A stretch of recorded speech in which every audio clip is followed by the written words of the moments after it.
أعوذ بالله من الشيطان الرجيم بسم الله الرحمن الرحيم ذلك الكتاب لا ريب فيه هدى للمتقين۔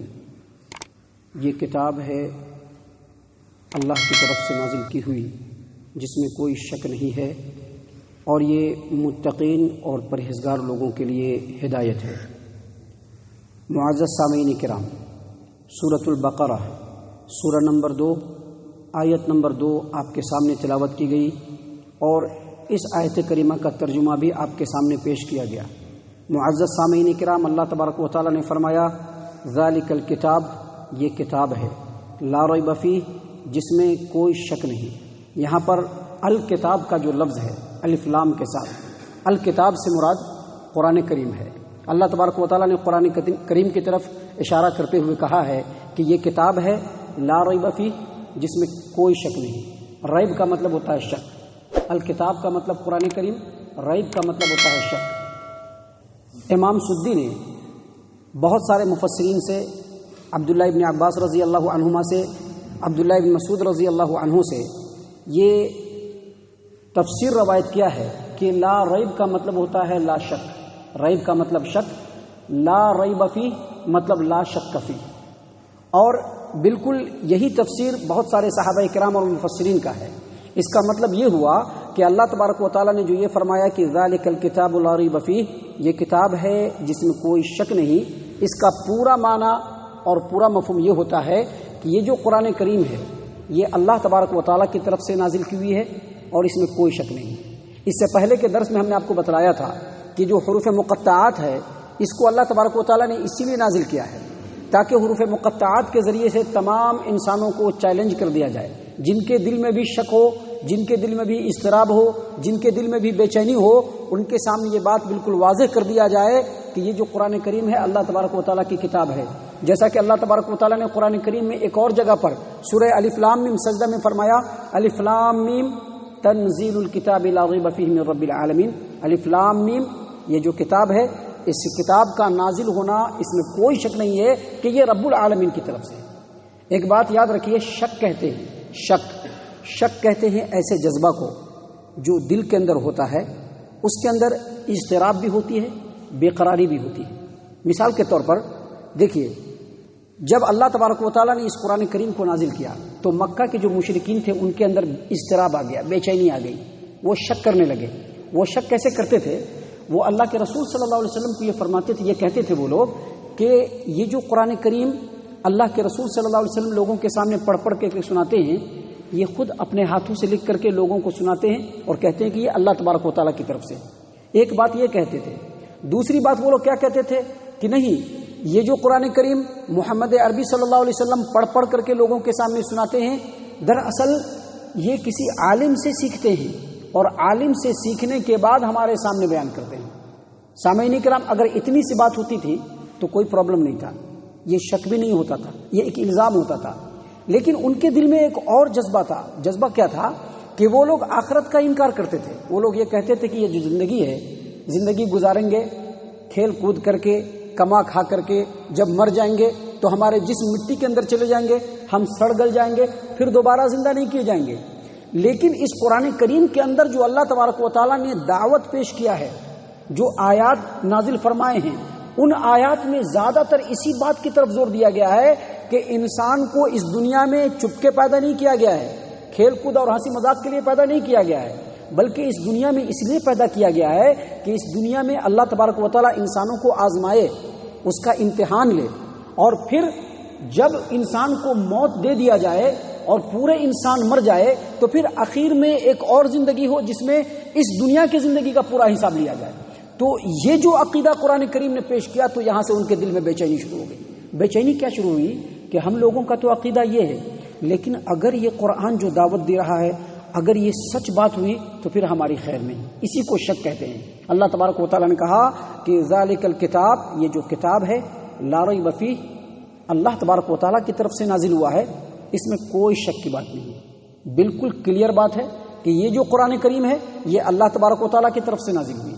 اور اس میں کسی بھی طرح کا شک کرنے کی ضرورت نہیں ہے۔ لا ریب فیہ کو اگر آپ عربی گرامر کے حساب سے دیکھیں گے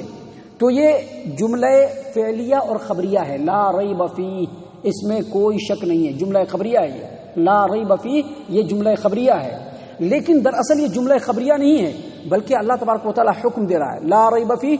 یہ قرآن اللہ کی طرف سے نازل ہوا ہے، اے انسانوں، اے لوگوں، اس میں بالکل شک مت کرو، بلکہ یہ اللہ تبارک و تعالیٰ کی طرف سے ہی نازل ہوا ہے۔ اتنی بات بیان کرنے کے بعد اللہ تبارک و تعالیٰ نے آگے فرمایا ھدی للمتقین، یہ جو کتاب ہے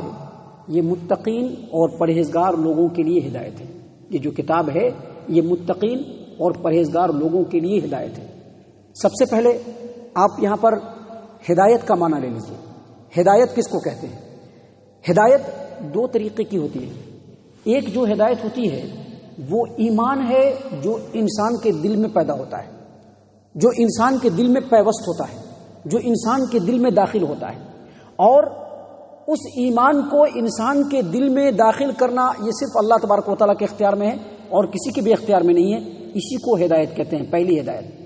جس کو اللہ تبارک و تعالیٰ ہی دے سکتا ہے، جیسا کہ اللہ تبارک و تعالیٰ نے قرآن کریم کے اندر سورۃ القصص آیت نمبر 56 میں بیان فرمایا، انک لا تہدی من احببت، اے محمد صلی اللہ علیہ وسلم آپ جس کو پسند کریں گے ان کو ہدایت نہیں دے سکتے ہیں، ولکن اللہ یہدی من یشاء، اللہ جس کو چاہے گا اسی کو ہدایت ملے گی۔ یہاں پر ہدایت سے مراد وہی ایمانی جذبہ ہے جو انسان کے دل میں داخل ہوتا ہے، پیوست ہوتا ہے، جو صرف اللہ تبارک و تعالیٰ ہی دے سکتا ہے، جیسا کہ اللہ تبارک و تعالیٰ قرآن کریم میں ایک اور جگہ پر سورہ بقرہ آیت نمبر 272 میں اللہ فرماتے ہیں، لیس علیک ھداھم ولکن اللہ یہدی من یشاء، آپ کے اختیار میں نہیں ہے کہ آپ کسی کو ہدایت کے راستے پر لا کر کے کھڑا کر دیں، ہدایت دینا صرف اللہ تبارک و تعالیٰ کے ہاتھ میں ہے، اور اللہ جس کو چاہے گا ہدایت دے گا۔ تو ہدایت کا پہلا معنی وہ ایمان جو انسان کے دلوں میں پیوست ہوتا ہے اور یہ صرف اللہ ہی دے سکتا ہے،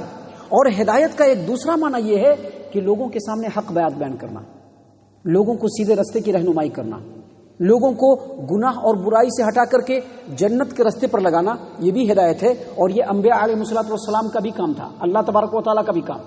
انبیاء علیہ الصلوۃ والسلام کا بھی کام، اور علماء اور داعیین جو حضرات ہیں ان کا بھی یہ کام ہے، جیسا کہ اللہ تبارک و تعالیٰ نے قرآن کریم میں ایک جگہ پر محمد عربی صلی اللہ علیہ وسلم کو مخاطب کرتے ہوئے کہا کہ وَإِنَّكَ لَتَهْدِي إِلَى صِرَاطٍ مُسْتَقِيمٍ، اے محمد صلی اللہ علیہ وسلم البتہ آپ لوگوں کو سیدھے راستے کی طرف رہنمائی کرتے ہیں۔ تو ہدایت کا جو اصل معنی ہے یہاں پر وہی ایمان، وہی سیدھا راستہ، وہی رہنمائی جو دونوں معنی میں مشتمل ہے۔ اور متقین کن لوگوں کو کہتے ہیں؟ متقین اور پرہیزگار کن لوگوں کو کہتے ہیں؟ تو متقین اور پرہیزگار لوگوں کے بارے میں ڈیفینیشن دیتے ہوئے عبداللہ ابن عباس رضی اللہ عنہما کی تفسیر ہے، وہ فرماتے ہیں، تفسیر الطبری کے اندر ہے کہ ھدی للمتقین کے اندر جو متقین ہے وہ لوگ ہیں جو اللہ تبارک و تعالیٰ کے ایمان کو اپنے دل میں بساتے ہوئے اللہ تبارک و تعالیٰ کی اطاعت و فرما برداری میں لگے رہتے ہیں، اللہ تبارک و تعالیٰ کے دیے ہوئے ایمان کو اپنے دل میں بساتے ہوئے اللہ تبارک و تعالیٰ کی اطاعت و فرما برداری میں لگے رہتے ہیں۔ اور متقین کا یہ بھی معنی عبداللہ ابن عباس رضی اللہ عنہما نے بیان کیا کہ متقین وہ لوگ ہیں جو اس ہدایت کو جس کو وہ پہچانتے ہیں اس ہدایت کو چھوڑنے میں رب العالمین سے ڈرتے ہیں، اور جو دین اسلام اللہ تبارک و تعالیٰ نے نازل فرمایا ہے اس پر عمل کرتے ہوئے اپنے رب کی رحمت کا ہمیشہ انتظار کرتے رہتے ہیں، امید لگائے رہتے ہیں۔ اور امام قتادہ نے کہا ہے کہ متقین اور پرہیزگار کی پوری صفت اللہ تبارک و تعالیٰ نے آگے بیان فرمائی ہے۔ تو گویا متقین وہ لوگ ہیں جو اللہ تبارک و تعالیٰ کی ایمان کو دل میں بساتے ہیں، جو اللہ تبارک و تعالیٰ کی اطاعت و فرما برداری میں لگے رہتے ہیں، جو اللہ تبارک و تعالیٰ کی نافرمانی سے بچتے ہیں۔ آگے جیسا کہ اللہ نے فرمایا جو غیب پر ایمان رکھتے ہیں، جو نمازوں کو قائم کرتے ہیں، جو اللہ تبارک و تعالیٰ کے راستے میں خرچ کرتے ہیں، جو اللہ تبارک و تعالیٰ کی تمام نازل کی ہوئی کتابوں پر ایمان رکھتے ہیں، جن کا آخرت پر مکمل یقین ہوتا ہے، یہ لوگ متقی اور پرہیزگار ہیں۔ اللہ تبارک و تعالیٰ نے فرمایا ذالک الکتاب، یہ وہ کتاب ہے جو رب العالمین کی طرف سے نازل کی ہوئی ہے، لا ریب فیہ، اور اس میں کوئی شک نہیں، لیکن یہ کتاب ھدی للمتقین، سبوں کے لیے ہدایت نہیں، اس میں سبوں کے لیے ہدایت نہیں ہے، اس میں صرف متقین اور پرہیزگار لوگوں کے لیے ہی ہدایت ہے۔ اس کتاب کا فائدہ صرف متقین اور پرہیزگار لوگوں کو ہی ہوگا، دوسرے لوگوں کو نہیں ہو سکتا ہے۔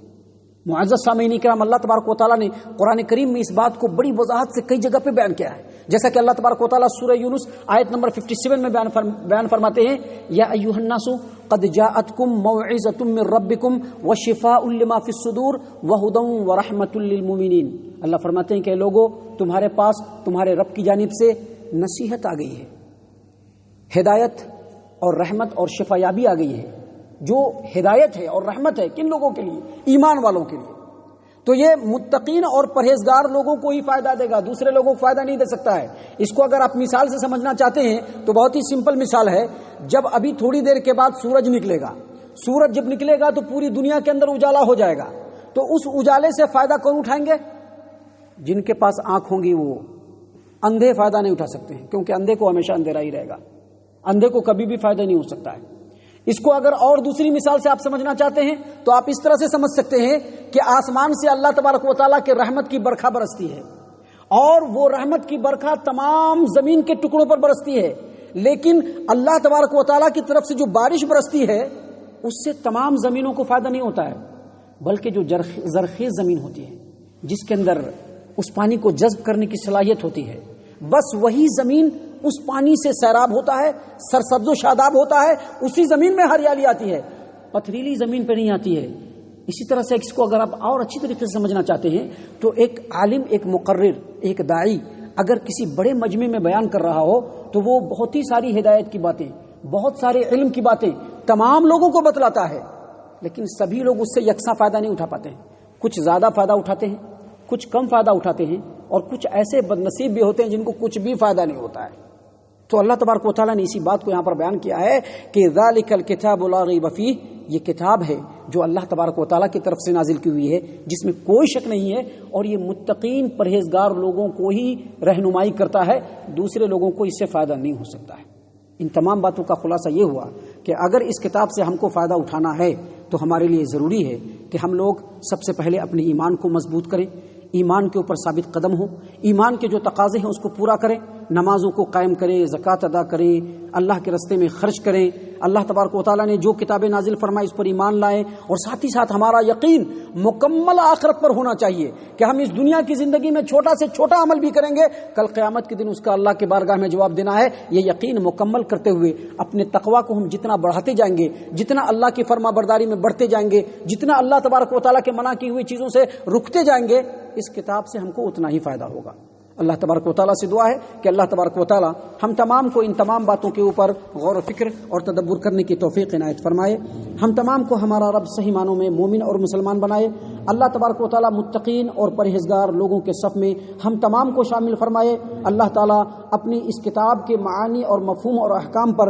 ہم تمام کو غور و فکر اور تدبر کرنے کی توفیق عنایت فرمائے، جو احکام ہے اللہ تبارک و تعالیٰ ان پر ہم تمام کو عمل کرنے کی توفیق عنایت فرمائے، جنت الفردوس میں جگہ عطا فرمائے۔ اے اللہ ہم تمام کو جہنم سے پناہ دے، اے رب العالمین ہم تمام کو جہنم سے پناہ دے، اے مالک الملک ہم تمام کو جہنم سے پناہ دے، آمین یا رب العالمین، وما علینا الا البلاغ المبین۔